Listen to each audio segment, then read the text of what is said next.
नमस्कार, मैं आपके साथ अंजना और आप देख रहे हैं GNE न्यूज। आइए रुक करते हैं आज की बड़ी खबर पर। आजमगढ़ में ओम प्रकाश राजभर का विवादित बयान, विपक्ष और मुस्लिम समाज पर निशाना। उत्तर प्रदेश की कैबिनेट मंत्री और सुभाषपा संविधान जन समाज पार्टी के प्रमुख ओम प्रकाश राजभर एक बार फिर अपनी विवादास्पद टिप्पणियों के कारण सुर्खियों में है। आजमगढ़ के पलहनी क्षेत्र में आयोजित एक कार्यक्रम के दौरान उन्होंने समाजवादी पार्टी, सपा बहुजन समाजवादी पार्टी, बसपा, कांग्रेस और मुस्लिम समुदाय को लेकर तीखे शब्दों में बयान दिया। इस मौके पर वह सुभाषपा के संगठन मंत्री चंद्रजीत राजभर के भाई के निधन पर शोक संवेदना व्यक्त करने पहुंचे थे, लेकिन मीडिया से बातचीत के दौरान उनका सियासी हमला साफ तौर पर दिखा। मुसलमान सपा की गुलाम राजभर का बयान। राजभर ने मुसलमानों की सपा के प्रति समर्थन पर टिप्पणी करते हुए कहा, 18% मुसलमान सपा को वोट देते हैं। अखिलेश यादव साइकिल चलाते हैं और मुसलमान साइकिल के कैरियर पर बैठता है। अब 2027 में मुसलमानों को साइकिल दीजिए, खुद कैरियर पर बैठिए, तब पता चलेगा दर्द क्या होता है।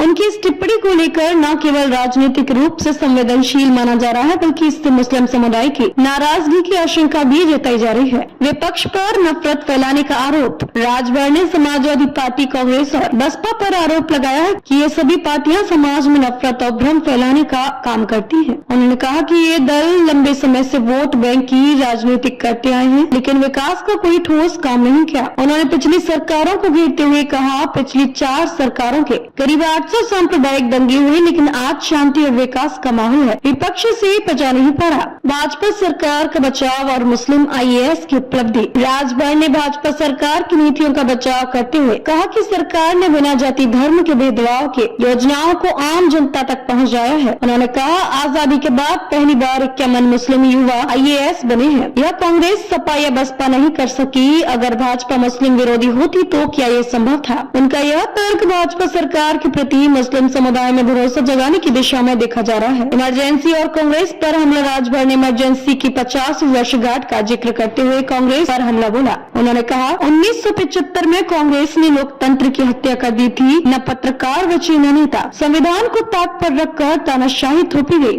सपा विधायकों के निष्कासन पर तंज। सपा द्वारा हाल ही में 3 विधायकों को निष्कासित करने को लेकर भी राजभर ने कटाक्ष किया। उन्होंने कहा, ये विधायक 1.5 साल पहले ही पार्टी से बाहर हो चुके थे, अब सिर्फ दिखावे के लिए निष्कासित हुआ है। आने वाले समय में और भी नेताओं को पार्टी से निकाला जाएगा। भाजपा विधायकों पर कार्रवाई और चोटी काटने की घटना। हाल ही में भाजपा विधायकों पर प्रशासनिक कार्रवाई को लेकर उन्होंने कहा, अगर कुछ घटनाएं हुई है तो उनकी निंदा की जानी चाहिए, लेकिन कानून सभी के लिए समान है और पालन सबको करना चाहिए। इटावा में यादव कथावाचक की चोटी काटने की घटना पर उन्होंने प्रतिक्रिया देते हुए कहा, ये बेहद दुर्भाग्यपूर्ण है। FIR दर्ज हो चुकी है, कुछ गिरफ्तारियां भी हुई हैं, बाकी आरोपियों की तलाश जारी है। बयान का राजनीतिक असर। राजभर के इन बयानों ने आगामी विधानसभा और लोकसभा चुनावों से पहले उत्तर प्रदेश की राजनीति में एक नई बहस छोड़ दी है। विपक्षी दलों ने उनके बयानों की तीखी आलोचना की है, जबकि समर्थकों का कहना है कि वह सच बोलने का साहस रखते हैं। राजभर के इस राजनीतिक शैली को लेकर विश्लेषकों का मानना है कि वे बहुजन और पिछड़ा वर्ग को साधते हुए मुस्लिम वोट बैंक को विपक्ष से काटने की राजनीति पर काम कर रहे हैं। उत्तर प्रदेश में राजनीतिक समीकरण लगातार बदलते दिख रहे हैं और ऐसे में राजभर जैसे नेताओं की भूमिका और बयानबाजी बहुत अहम मानी जा रही है।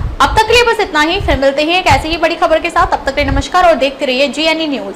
अगर आपको ये वीडियो पसंद आई हो तो इसे लाइक करें व शेयर करें। ऐसी लेटेस्ट अपडेट पाने के लिए बेल आइकन को प्रेस करना ना भूलें। अगर आप हमें फेसबुक या फिर इंस्टा के माध्यम से देख रहे हैं तो हमारे पेज को फॉलो जरूर करें। धन्यवाद।